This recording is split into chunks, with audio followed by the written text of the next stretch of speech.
This was a shtickle here in the Torah Any Times Haggadah Companion for Tov Shin Pei Hey, and I've shown it to a number of people, and each and every person I've shown it to has been inspired by it to such a degree that I'm willing to read it here to you and inspire more, whoever has not had the opportunity to see it.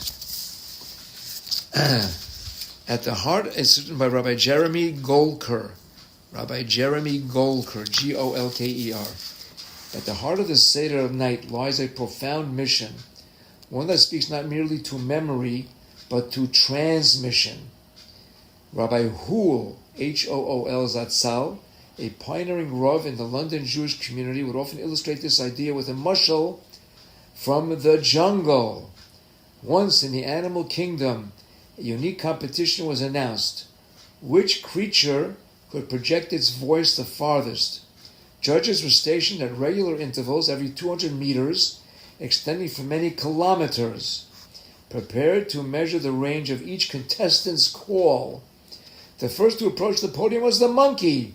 With great energy, it let out a wild, piercing scream, which echoed as far as 1 kilometer.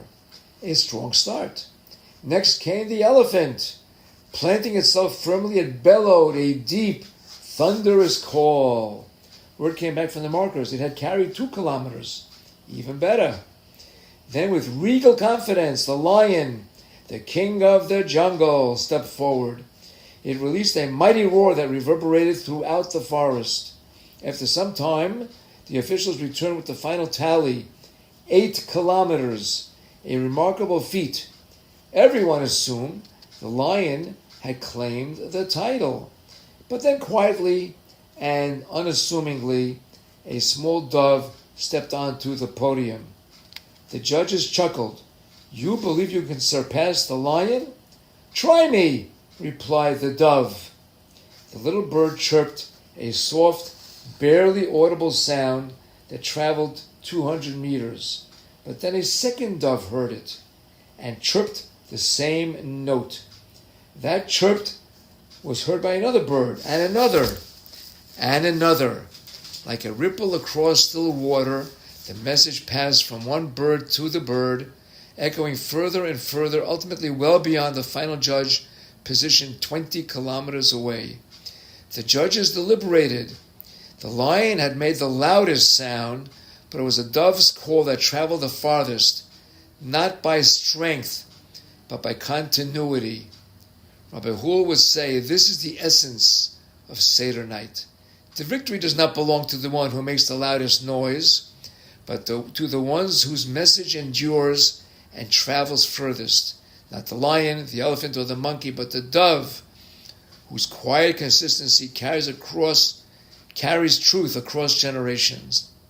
That is what Klal Yisrael does each year on the night of the Seder.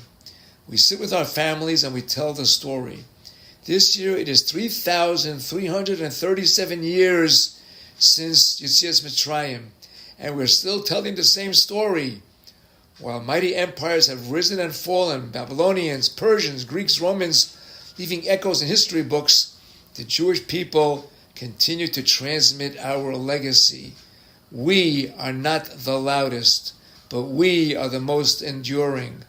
Through every exile, through every challenge, the voice of our ancestors continues to be heard because we take the time year to year to ensure it is carried forward. And so, may we all take heart on the Seder night, remembering that our strength lies not in spectacle, but in sacred transmission, in telling the story again and again and again.